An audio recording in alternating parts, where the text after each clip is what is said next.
अस्सलाम वालेकुम। प्रोग्राम आपकी बात के साथ हाजिर खिदमत है। मैं हूं आपका मेज़बान मसरूर जावेद और मैं हूं जहांगीर खटक। जी जहांगीर, सबसे पहले तो हम अपने नाज़रीन के साथ मैं मादत करना चाहूँगा कि पिछली मरतबा हमने ऐलान किया था कि इस दफ़ा का जो मौजू है या टॉपिक है वो पाक US रिलेशन होगा, लेकिन हमारे पास चूँकि आपकी बात प्रोग्राम का नाम है आपकी बात, और लोग जब हमें मुख्तलिफ़ बातों के हवाले से ईमेल करते हैं तो हमें इस कदर ईमेल आई कि इसका हमें टॉपिक बदलना पड़ा। उसकी वजह ये थी कि गुज़िश्ता दिनों 30 अक्टूबर को लाहौर में एक बहुत बड़ा जलसा हुआ जो इमरान खान के पार्टी ने निकाला, तहरीक इंसाफ ने। तो लोगों ने कहा कि आप इस जलसे के हवाले से बात कीजिए। तो इंशाअल्लाह नाज़रीन हम पाक US रिलेशनशिप पर बात करेंगे, लेकिन अगले हफ्ते।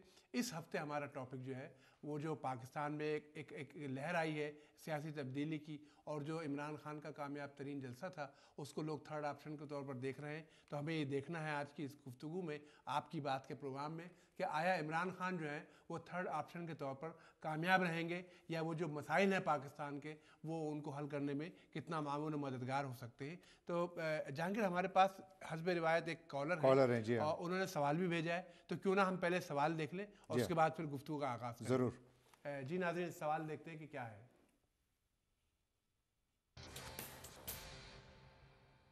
मेरा नाम सईद है और मैं क्वींस न्यूयॉर्क से मेरा ताल्लुक़ है। अपने पिछले दिनों मैंने एक्सप्रेस न्यूज़ देख रहा था, उसमें इमरान खान का जलसा देखा लाहौर में, माशाल्लाह काफ़ी कामयाब था और लोगों को बड़ा पुरउम्मीद देखा हुआ।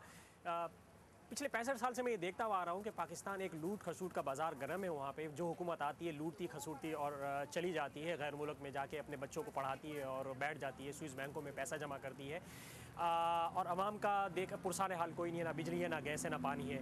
इस ऐसे दौर में, इस करप्शन के दौर में इमरान खान अपने अपनी सियासी बसारत को लेके आते हैं, जिनका बैकग्राउंड कोई भी पॉलिटिकल नहीं है, और वो आते हैं और यूथ में, खुसूसन यूथ में जो बहुत ज़्यादा पॉपुलर होने लगे हैं। तो ये बड़ी खुशी की बात है और हमें एक नई सी उम्मीद सी जाग उठी है। मेरा ये सवाल है कि क्या इमरान भाई इस करप्शन के दौर में पाकिस्तान को इस करप्शन से निकाल सकेंगे? क्या इस लूट खसूट के बाज़ार को गर्म को जो है उसको रोक सकेंगे? जी जहांगीर साहब, जी सईद ने सवाल बड़ा ज़बरदस्त किया बिल्कुल है। सईद साहब ने जो ऑब्जर्वेशन दी है, मेरा ख़्याल है कि बहुत स्ट्राइकिंग है। जी, हर पाकिस्तानी के जहन में यही सवाल है। और देखें, इमरान खान का जो पॉलिटिकल फिनोमेना जो हमारे सामने एक तरफ से आया है, बहुत लोग इसे पॉलिटिकल सुनामी कह रहे हैं। कुछ लोग कह रहे हैं इमरान खान मुस्तकबिल के वज़ीर आज़म हैं, कुछ लोग कह रहे हैं कि उनका पाकिस्तान में सियासी मुस्तकबिल बहुत ताबनाक है, और कुछ लोग ये भी कह रहे हैं कि नहीं, हो सकता है कि he may not be able to transform his popularity into votes. ये बहुत बड़े बड़े सवालात हैं। और आप देखें कि इमरान की मकबूलियत के बारे में तो कोई दोष राय नहीं है। इस साल जून के महीने में मसरूर अमेरिका का एक बहुत बड़ा इदारा है, प्यू रिसर्च सेंटर के नाम से मशहूर है, और आलमी सतह पर उसकी बड़ी इज़्ज़त व तकरीम है, क्योंकि वो जितने भी पब्लिक ओपिनियन के पोल्स देता है उसको काफ़ी लोग वेट देते हैं। उसने इस साल 21 जून को एक पोल का रिज़ल्ट जारी किया, जी हाँ, जिसके मुताबिक पाकिस्तान में जो सबसे गैर मकबूल शख्सियत थी सियासी लिहाज से, वो पाकिस्तान के सदर आसिफ अली जरदारी साहब थे, और जो पाकिस्तान की मकबूल तरीन सियासी शख्सियत थी वो इमरान खान थे, जिन्हें 68% पाकिस्तानियों की तायद व हिमायत हासिल थी। दूसरे नंबर पर नवाज शरीफ थे। तीसरे नंबर पर पाकिस्तान फ़ौज के सरबराह जनरल अशफाक परवेज़ कियानी थे, और उसके बाद फिर चीफ जस्टिस जहांगीर, अगर आप ज़रा सा, बहुत अच्छा हो कि आपने सर्वे का हवाला दिया, लेकिन मैं ये देखता हूँ कि पिछले 65 सालों का जिक्र किया हमारे कॉलर सईद ने।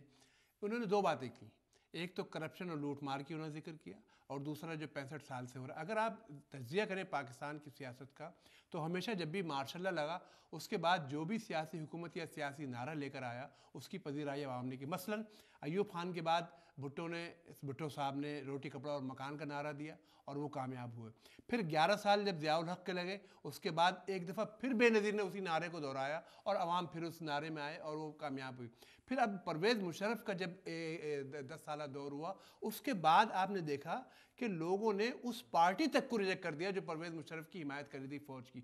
तो इससे पता ही लगा कि लोग बुनियादी तौर पर लोग फ़ौज के इक़्तिदार को पसंद नहीं करते। लेकिन अब यहाँ जो इमरान खान का जलसा लाहौर में हुआ है 30 अक्टूबर को, मैं ये समझता हूँ कि उस प्रोग्राम में इमरान खान की कामयाबी के साथ साथ मुझे कहीं زرداری حکومت کی یا گیلانی حکومت کی ناکامی بھی غیر محسوس طریقے سے محسوس ہوئی. بے شک دیکھیں مسرور، پاکستان میں جب بھی کوئی بھی حکومت عوامی توقعات پر پورا نہیں اترتی تو ہم نے دیکھا ہے کہ عوام نے ان کو کسی نہ کسی صورت ریجیکٹ کیا ہے. جی ہاں بالکل. موجودہ حکومت کے خلاف عوامی فرسٹریشن ریکارڈ لیول پر ہے. اچھا لیکن دیکھیے بات ہو رہی تھی کرپشن کی بھی، انہوں نے ذکر کیا.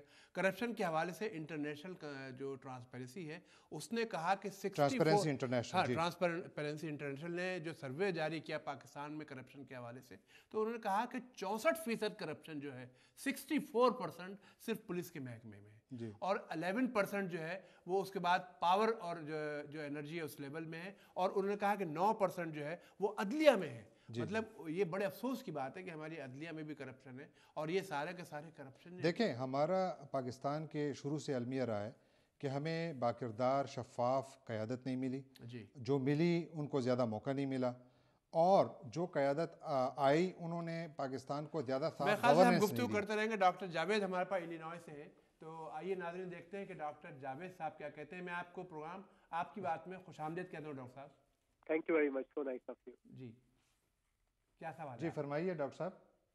جی میرا سوال یہ ہے کہ مجھے پتا ہے کہ عمران خان جو ہے بہت اچھے لیڈر ثابت ہوں گے، اور میں کراچی میں یوتھ سینٹر میں ان کے خلاف ایک میچ بھی کھیلا تھا، مجھے کرکٹ کا بھی بہت شوق تھا. ماشاءاللہ. تو اب میں یہ کہنا چاہ رہا ہوں کہ اگر عمران خان صاحب انشاءاللہ، میری دعا ہے کہ وہ وزیر اعظم بھی بن جائیں، اور انشاءاللہ بنیں گے، مگر اس کی کیا گارنٹی ہے کہ وہ تمام جمہوری قوتوں کو بشمول ایم کیو ایم جو کہ کراچی میں ہے، ان سب کو ساتھ لے کر ایک سیکولر پلیٹ فارم پہ پاکستان کو آگے بڑھائیں گے، اور وہ بھی دوسرے یعنی لیڈرز کی طرح نوکر شاہی ہے جس کو ہم بیوروکریسی کہتے ہیں اس کے چنگل میں نہیں آ جائیں گے.